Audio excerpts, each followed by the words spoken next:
ఓం నమ శివాయ. మనం పరమేశ్వరుడి యొక్క నామాలు అష్టోత్తరంలో ఉండే నామాలలో శశిశేఖర అనే నామాన్ని గురించి తెలుసుకుంటూ నమస్కారం చేయడంలో ఎటువంటి నమస్కారాలు ఎలా చేయాలి అనే విషయాలను గురించి తెలుసుకుంటున్నాం. నమస్కార వైశిష్ట్యం చాలా గొప్పది. అన్ని వేళలా నమస్కారం ఒకలా ఉండదు. నమస్కారం, అభివాదం, ప్రణిపాతం, వందనం అని నమస్కారం 4 విధాలు. తల ఉత్కృష్టమైనటువంటి స్థానం. ఇంత ఉత్కృష్టమైనటువంటి స్థానంలో ఎందుకు కూర్చోబెట్టుకున్నాడు?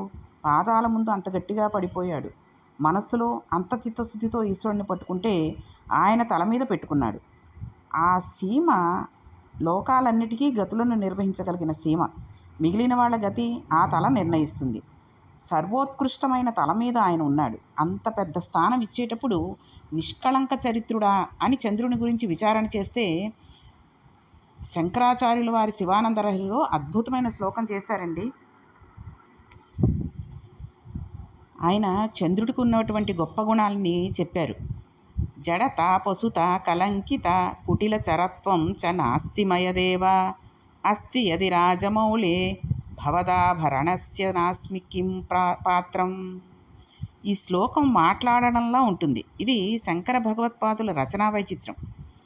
అన్ని శ్లోకాల వలె ఇది ఉండదు. ఆయన శ్లోకాలు సౌందర్యలహరిలో అవనండి, శివానందలహరిలో అవనండి ఒక రకంగా ఉంటాయి. కానీ ఇది మాత్రం మామూలుగా మనం జడత పసుత కళంకిత కుటిల చర్వత్వం చ నాస్తిమయదేవ అస్తి యది రాజమౌళే భవదాభరణస్య నాస్మి కిం పాత్రం అంటే మామూలుగా మాట్లాడుతున్నట్టుగానే ఉంటుంది. కొన్ని మాట్లాడినప్పుడు చెప్పుకుంటేనే అందం వస్తుంది. ఈ శ్లోకంలో అయిన జడుడు, పశువు, కళంకితుడు, కుటిలచరుడు అయినటువంటి చంద్రుణ్ణి దేనికి నెత్తి మీద పెట్టుకున్నావు? నాకు అవి లేవు. ఉండి ఉంటే నీ సిగదండై నీ నెత్తి మీద కూర్చుని ఉండేవాణ్ణి అన్నారు. ఈ శ్లోకం అలా ఉందేమిటి? చంద్రుడికి అవన్నీ ఉన్నాయా అంటే ఉన్నాయి. జడత, ఆయన జడుడు. ఎందువలనంటే నీటి నుంచి పుట్టిన వాటికి జడమని ఒక పేరు. చంద్రుడు కరిగిపోయి అమృతపు చుక్కలుగా పడిపోతూ ఉంటాడు. మనస్సు కరగవచ్చు, శరీరమే కరిగిపోతుంటే అది జడత్వం. పాల సముద్రంలో నుండి పుట్టిన ఆయన జడుడు. శరీరం బ్రతికుండగా క్షీణించిపోవచ్చు, కానీ వేళ్ళు ముక్కలు ముక్కలుగా ఊడిపడిపోతుంటే అది చాలా భయంకరమైనటువంటి కుష్ఠవ్యాధి. స్పర్శ లేకుండా పోతే జడమైపోతుంది. చంద్రుడు అలా కరిగిపోతూ ఉంటాడు. కాబట్టి ఆయన జడుడు. పసుత అన్నారు అంటే ఒక పశువుతో ఆయనని పోల్చారు. పశువుకి వావి వరస ఉండవు కదండి.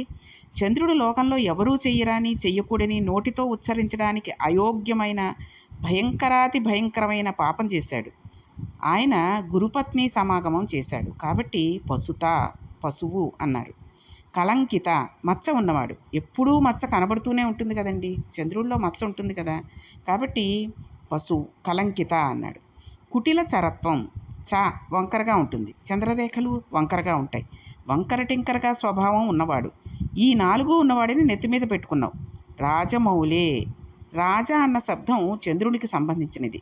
రాజశేఖర అంటే చంద్రుణ్ణి ధరించినవాడా అని అర్థం.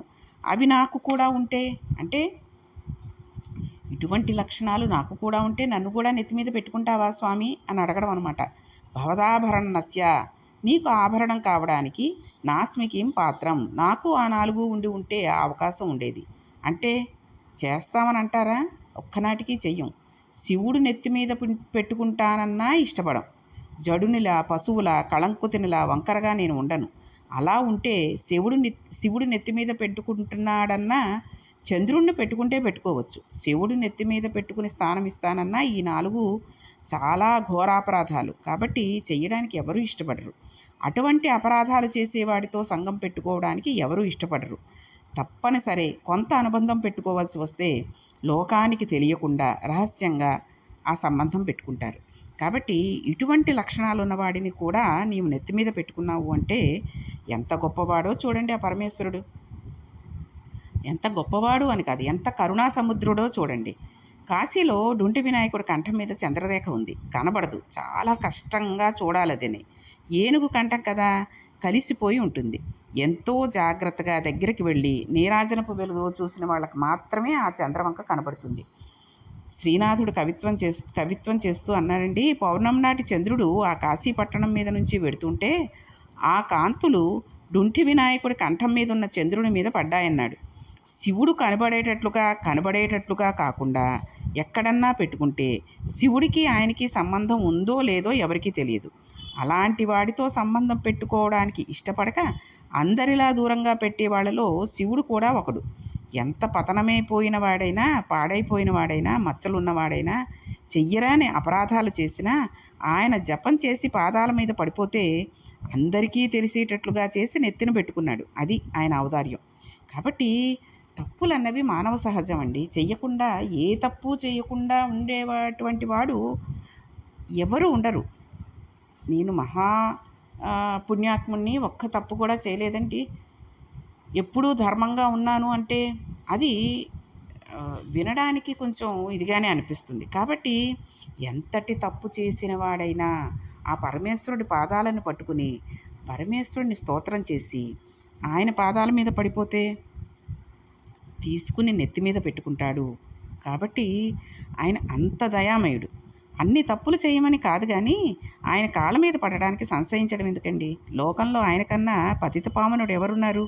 పరమశివుడే పతిత పావనుడు. అంత దోషం చేసిన చంద్రుణ్ణే నెత్తి మీద పెట్టుకుంటే దేనికి బెంగ? ఏ తప్పు చేయకూడదని చేసి ఉంటే శంకరుని పాదాల మీద చిత్తశుద్ధితో త్రికరణ శుద్ధిగా పడిపోయి క్షమాపణ అడిగితే చంద్రుణ్ణి నెత్తి మీద పెట్టుకున్న ఆయన మనల్ని పెట్టుకుంటాడు. కానీ చెయ్యడం పడిపోవడం చేస్తూ ఉంటే ఎక్కడుంచాలో అక్కడ ఉంచుతాడు. అంటే ఆయన శరణాగతి పొందడానికి ఆయన పాదాల మీద పడిపోయి ఇంకెప్పుడూ తప్పు చేయకుండా చూడు స్వామి అని చెప్పేసి చేసిన తర్వాత మళ్ళీ మామూలు స్థితికి వచ్చేసి ఆయన మనల్ని రక్షించిన తర్వాత మళ్ళీ చెడు పనులు చేస్తూ, తప్పుడు పనులు చేస్తూ ఉంటే ఇంకొకసారి రక్షిస్తాడు. లేదంటే ఎక్కడ ఉంచాలో అక్కడ ఉంచుతాడు. ఇదే చిట్ట చివరిసారి పరమేశ్వర, ఈశ్వర బుద్ధి వచ్చిందని పడిపోతే మాత్రం నెత్తి మీద పెట్టుకోవడానికి ఆయన సిద్ధంగా ఉంటాడు.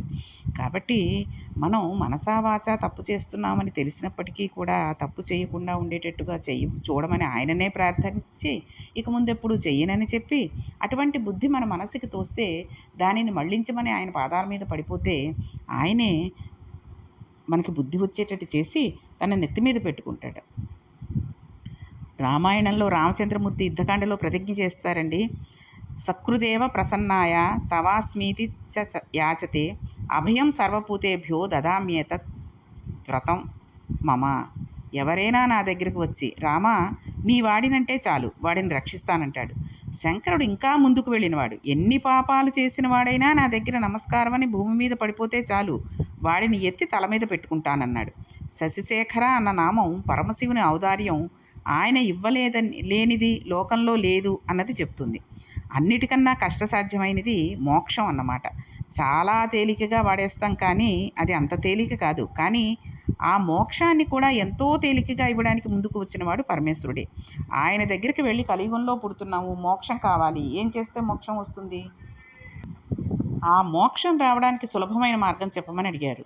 దర్శనాత్ అభ్రసదసి, చిదంబరం వెళ్ళి దర్శనం చేయండి, మోక్షం ఇస్తాను అంటే గొడవ ఏముందండి? చిదంబరం వెళ్ళి దర్శనం చేసేస్తాం. చిదంబరంలో ఒక గమ్మత్తు ఉందండి. అక్కడ ఒక తెర వేసేస్తారు. ఒక 25 మంది నుంచున్నాక తెర తీసి దర్శనం చేసుకోమని అంటారు. కళ్ళు సవరించుకుంటూ చూస్తే ఏమీ కనబడదు. ఇంతలో మళ్ళీ తెర వేసేస్తారు. పక్కవారిని మీకు అక్కడ ఏమైనా కనబడిందా అని అడిగితే గడుసువాడైతే అయ్యో మీకు శివలింగం కనబడలేదా అంటే నాకు కనబడలేదని దుగ్ధపడిపోతూ ఉంటాం. పక్కవాడు నిజానికి నాకు ఏమీ కనబడలేదంటే వెనక ఉన్నవారు అదే చిదంబర రహస్యం అని అంటారు. అంటే చిదంబరంలో ఆయన ఆకాశ స్వరూపుడు, అంతటా నిండి ఉన్నవాడే ఇక్కడ ఉన్నాడు. చిదంబరం వెళ్ళి దర్శనం చేయడం వస్తే మన ఇంట్లో ప్రతి గదిలో ఆకాశ దర్శనమే అవుతుంది. దర్శనాత్ అభ్రసదసి అంటే చిదంబరం వెళ్ళి దర్శనం చేయడం అంటే భలేవాడివి స్వామి మాకెంత ఓపిక ఎక్కడుంది, ఆకాశ దర్శనం అంటే ఏమిటో, ఆకాశ అంటే ఏమిటో, కాస్ అంటే ఏమిటో, పంచభూతలింగాలలో ఆకాశం అంటే ఏమిటో, చిదంబరంలో స్వామి నటరాజుగా శివకామసుందరిగా అమ్మవారు ఎందుకు ఉంటుందో అన్నీ తెలుసుకోవడం మాకు కుదరదు. చిదంబరంలో దర్శనం అంటే అంతటా ప్రకాశించే ఆకాశ స్వరూపాన్ని ఎలా చూపిస్తారు? ఆ ఆకాశమే అక్కడ ఉందని గోడకి మారేడు మాల వేస్తారు అని చెబితే ఎంతసేపు అలా చెబితే అక్కడికి వెళ్ళి ఆ భావం నిలబడుతుందండి? దర్శనం చేసి నమస్కారం చేయగలిగిన స్థితికి ఎదగగలిగిన వాడు ఒకడు ఉంటాడు. మిగిలిన వారికి అది అర్థం అవ్వదు. స్వామి, చిదంబరం వెడతాం కానీ మాకు ఆ తత్వం అర్థమవుతుందా? మేము లోపలికి వెళ్ళిన దగ్గర నుంచి బయట టిఫిన్లు అయిపోతాయేమో, కాఫీలు దొరుకుతాయో లేదో, ఇంకా ఇంత రష్ ఉంది అన్న బెంగతోటే ఉంటాం. ఇంకో మాట చెప్పు అంటే, పోనీలే తేలిక మాట చెప్తాను అన్నాడు. జననాథ్ కమలాలయే, కమలాలయంలో అంటే తిరువారూరులో పుడితే మోక్షం ఇస్తాను అన్నాడు. చూడండి, మామూలుగా జనన మరణాలు దైవాధీనాలు అంటారు. Both birth and death are accidental. పుట్టడం ఎవరి చేతిలో ఉంటుంది? అమ్మ ఎక్కడుంటే అక్కడ పుడతాం, అంతే కదండి. అమ్మ ఎక్కడికి ఉంటుంది? అమ్మ వాళ్ళ పుట్టింట్లో ఉంటుంది. ఒక బిడ్డని కనేటప్పుడు కడుపుతోటి ఉన్న పిల్లని 7వ నెల వచ్చాక శ్రీమంతం చేసిన తర్వాత పుట్టింటికి తీసుకెళ్ళిపోతారు. ఆ పుట్టిల్లు ఏదైనా ఒక పెద్ద సిటీ అవ్వచ్చు, చిన్న పల్లెటూరు అవ్వచ్చు, లేకపోతే ఏదో పెద్ద ఫారెన్ కంట్రీలు అవ్వచ్చు. అమ్మ ఎక్కడుంటే అక్కడ జననం పుడుతుంది. కాబట్టి జన్మకి మన ప్రమేయం ఏమీ ఉండదు. పుట్టడం మా చేతిలో లేదు స్వామి. ఇంకో మాట చెప్పు అన్నాం. అంటే మనకి మోక్షం ఇవ్వడానికి ఆయనని సులభమైన మార్గం చెప్పమని ఎంతలా అడుగుతున్నామండి. కాశ్యాంతు మరణాన్ముక్తి. ఒక వయసు వచ్చాక, బాధ్యతలు అయిపోయాక కాశీ వెళ్ళి ఉండు. కాశీలో ప్రాణం విడిచిపెడితే మోక్షం ఇచ్చేస్తాను. ఏమీ చెయ్యకపోయినా తనంత తానుగా శరీరం పడిపోయినప్పుడు మోక్షం ఇస్తాను అన్నాడు. అలా ఇచ్చాడా అంటే ఇచ్చాడు. రామకృష్ణ పరమహంస ధ్యానంలో చూశారండి, కొన్ని వేల లక్ష మందికి, పురుగులకు, కీటకాలకు, క్రిములకి మోక్షం ఇస్తుండగా ఆయన దర్శనం చేశారు. ఈ విషయాన్ని కాశీఖండంలో కూడా చాలా ప్రస్తుతి చేసి చెబుతారు. అందులో ప్రాణోత్కమనం అయ్యే సమయంలో శ్రీనాథుడు ఒక సీసపద్యంలో అద్భుతంగా వర్ణన చేస్తారు. ఆఖరి ఊపిరి మాత్రమే ఉండి ఊపిరి అంతకు కొట్టుకుంటున్న సమయంలో ఎగ ఊపిరి వచ్చి ఆయాసం వచ్చేస్తుంటే, పాలిండ్లు కదలంగా పసిడిపయ్యద వీచు అచలాది పుని కూర్మి ఆడబిడ్డ. ఆఖరి ఊపిరి అంతకు కొట్టుకుంటుంటే పార్వతీదేవి వచ్చి పక్కన కూర్చుని విసురుతుందిట.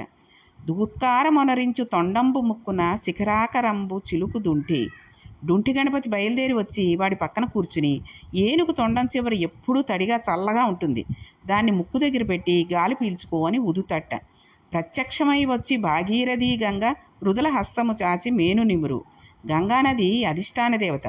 గంగమ్మ లేచి వచ్చి కూర్చుని, చల్లటి తల్లి తన చల్లని చేతులతో ఒళ్ళు నిమురుతూ, భయపడుతున్నావా? చెమట పడుతోందా? ఊపిరి అందటం లేదా? బెంగ పెట్టుకోకు, నీకేం భయం లేదు అని చెబుతూ ఉంటుందట. ప్రమదోత్తమందు భృంగి భయరక్షణార్థంబు పాలగ్రమమున తీర్చు భసితి రేఖ. ప్రమదగణాలలో భృంగి గొప్ప స్థితిని పొందినవాడు. 3 కాళ్లతో ఉంటాడు. కాంచీపురంలో భృంగిమూర్తిని మనం చూడొచ్చండి. ఆయనది విచిత్రమైన భక్తి. ఆడవాసన గిట్టదు. అమ్మవారికి కూడా నమస్కారం చేయను, శివుడికే నమస్కారం చేస్తూ ఉంటానంటూ ఉంటాడు. పార్వతీ పరమేశ్వరుడు పక్కపక్కన కూర్చుంటే ఆయన శివుడికి నమస్కారం చేసి వెళ్ళిపోతాడు. ఒకరోజు పార్వతీదేవి వచ్చి అలా ఆయనకు నమస్కారం చేసి వెళ్ళిపోతాడేమిటి, ఏం చేస్తాడో చూద్దామని అర్ధనారీశ్వర స్వరూపంలో ఆయన సగభాగం తీసుకుంది. ప్రదక్షిణం చేస్తే ఇద్దరికీ కలిపి చేయాలి, అంటే ఆవిడికి కూడా చేయాలి. నమస్కారం చేస్తే ఆయనది ఒక పాదం, ఆమెది ఒక పాదం. భృంగి తిరిగి వచ్చి వీపు దాటితే పార్వతీదేవి ఎలా? ఆయన ఆవిడికి ప్రదక్షిణం చేయడు. అందుకని కందిరీగా అయిపోయి పార్వతీ పరమేశ్వరుల మధ్యలో తొలచి ప్రదక్షిణం చేసి పరమశివుని పాదానికి నమస్కారం చేసి వెళ్ళిపోయాడు. అమ్మవారు ఏమిటి ధూర్తత్వం అన్నది. శివుడు ఏ ధూర్తత్వమైనా మన భక్తుడు కదా అనేశాడు. కాబట్టి భృంగి 3 కాళ్లతో వ్యాఘ్యపాదుడు, పతంజలి వీళ్ళందరూ తాండవంలో పాల్గొంటూ ఉంటారు. భృంగీచానటనోత్కట అనే శ్లోకంలో శంకర భగవత్పాదులు శివానంద నహరిలో అంటారు, ప్రథమోత్తమముండు భృంగి భయపడకయ్యా అని. భస్మం చలితే అనారోగ్యంతో ఉన్నప్పుడు స్నానం చేసినట్లు. కాబట్టి ఆ భృంగి వచ్చి భస్మం తెచ్చి తల మీద విభూతి రేఖలు పెడతాడట. అంతటి పుణ్యాన్ని, అంతటి భాగ్యాన్ని కలగజేసుకోవచ్చు ఎప్పుడు? కాశీలో కనుక మనం తనువు చాలిస్తే. ఆ అదృష్టం కూడా ఉండాలి కదండి. కాశీ వెళ్ళిపోయినంత మాత్రాన మన ప్రాణం పోతుంది అనుకుంటామా? అది మన చేతిలో లేదు. దక్షిణ శృతి మీదుగా ధాత్రికెళ్ళి పెద్ద నిద్రకు మాగన్ను పెట్టువేళ పంచజనులకు తారక బ్రహ్మ విద్య అభవు ఉపదేశమొనరించు ఎప్పుడు కాశీ. నిద్రకు మాగన్ను పెడుతూ ఉన్నాడు అంటారు. అంటే కళ్ళు మూసుకుపోతూ ఉంటున్నాయండి, అలా కళ్ళు తూలొచ్చేస్తోంది అంటూ ఉంటారు. ఆ నిద్ర మరునాడు పొద్దున్న లేస్తాడు. పెద్ద నిద్రకు మాగన్ను పట్టువేళ అంటే ఆ నిద్ర ఇంకా లేవడు అన్నప్పుడు ఇక ఆ శరీరమే కాల్చేయడమే. కళ్ళు పడిపోతుంటే సుగంధిం పుష్టివర్ధనం పాసంచ ఘంటాం ప్రళయుతవహం సాంకుశం వామభాగే నానాలంకారయుక్తం స్ఫటికమణినిభం పార్వతీశం నమామి. రుద్రకవచంలో ఉంది మనకిది. ఆ ఢమరకం చప్పుడవుతుండగా, గంటలు మోగుతుండగా, సువాసనలు వస్తుండగా శంకరుడు నడిచి వచ్చి ఆఖరి ఊపిరి తీసేటప్పుడు ప్రాణోత్క్రమణమవుతున్న వాడి కుడి చెవి మీదకి వంగి ప్రణవం చెబుతాడు. ప్రణవం తారకం, సంసార సాగరాన్ని దాటించి వేస్తుంది. రామనామం తారకం, రామనామం చెప్పినవాడు సంసారాన్ని దాటుతాడు. ఆఖరి ఊపిరిగా ప్రణవం చెప్పించి తనలో కలిపేసుకుంటాడు పరమేశ్వరుడు. కాశీ పట్టణంలో అన్ని లక్షల మంది వెళ్ళిపోతున్నా అంతమందికి శివుడు కుడి చెవిలో ఉపదేశం చేస్తున్నట్లు రామకృష్ణ పరమహంసకి దర్శనమైందండి. అటువంటి మహానుభావుడైన పరమశివుడు యోగ్యతాయోగ్యతలను విచారణ చేయకుండా కాశ్యాంతు మరణాన్ముక్తి, కాశీలో చచ్చిపోతే ముక్తినిస్తానని అన్నాడు. కలియుగంలో అన్నిటి మీద ఎంతో వ్యామోహం, అన్నీ వదిలి కాశీ వెళ్ళిపోవడం కుదరదు. చూసారా ఎన్ని అవకాశాలు పరమేశ్వరుడు మనకి ఇస్తున్నాడో, ఏదీ కుదరదని మనం అంత బద్దకించేస్తున్నాం. కాబట్టి అన్నీ వదిలేసి కాశీ వెళ్ళిపోవడం కుదరదు కాబట్టి ఇంకో మాట చెప్పమని అన్నారు. స్మరణాత్ అరుణాచలే. స్కాంద పురాణంలో ఒక మాట చెప్తారండి. జీవి యాత్రని విభాగాలు చేస్తారట. అరుణాచల ప్రవేశానికి పూర్వం, అరుణాచల ప్రవేశం అనంతరం. జీవుడు ఎప్పుడైనా అరుణాచలం వెళ్ళాడా? వెళ్ళక ముందు జీవయాత్ర, వెళ్ళిన తర్వాత జీవయాత్ర అని 2 రకాలుగా పెట్టారు. అరుణాచల క్షేత్రంలోకి వెళ్ళాలంటేనే అంత పుణ్యం. శివుని అనుగ్రహం ఉంటే తప్ప వెళ్ళలేరు. అరుణాచలంలోకి వెడితే స్మరణ చేయగలం. వెళ్ళకపోయినా అరుణాచల శివ అరుణాచల శివ అరుణాచల శివ అరుణాచల అని నామస్మరణ చేస్తే, పెద్దల దగ్గర విని తలుచుకున్నా, రోజు ఒకసారి అనుకోగలిగితే నేను మోక్షం ఇస్తానన్నాడు. ఇది ఆయన ఔదార్యం. ఎంతమంది ఎన్నెన్ని పాపాలు చేసి ఎన్ని కోట్ల జన్మలు ఎత్తవలసిన జీవులు మనిషి కాక ఎవరైనా బలవన్మరణం పొందితే తరిమి కొట్టి కొరికి వలవేసి పొడిచి చంపేస్తారు. ఒక అరణ్యంలో జింకలు గుంపులుగా మేత మేస్తుంటే ఒక పులి తరిమి కొట్టి ఆక్రమించి నోటితో పట్టుకుని పారిపోతుంది. మనుష్యుడు ఒక్కడు సాధన చేసి ఈశ్వరుని స్మరిస్తూ వెళ్ళగలడు. అందుకని కింద జన్మకి వెళ్ళడానికి భయపడతారు. భక్తి కలిగిన ఉపాధి అయితే ఒక్కొక్కసారి మనుషుల కన్నా అవే గొప్పవి అని చెప్పచ్చు. చాలా గొప్పవై ఈశ్వరుని తల మీద పెట్టుకున్న కొండలు ఉన్నాయండి. భద్రాచలంలో రామచంద్రమూర్తి అవతార సమాప్తి తర్వాత ఆయనని తీసుకువచ్చి కూర్చోబెట్టుకుంది. వెంకటాచల పర్వతం వెంకటేశ్వరుని కూర్చోబెట్టుకుంది. ఒక సాలెపురుగు, ఏనుగు అంత గొప్పవయ్యాయి. శ్రీశైలంలో అవి అక్కడ నివాసం ఉన్నాయి. నరత్వం దేవత్వం నగవనం మృగత్వం మసకత పశుత్వం కీటత్వం భవతు విహగత్వాది జననం సదా త్వత్పాదబ్జ స్మరణ పరమానందలహరి విహారాసక్తం చేదృదయ మిహకిం తేన వపుషా అన్నారు శంకర భగవత్పాదులు శివానంద లహరిలో. నాకు ఏ శరీరంలో పుట్టినా ఏముంది? మనుష్య శరీరంలో పుట్టి గుడికి వెళ్ళలేదు.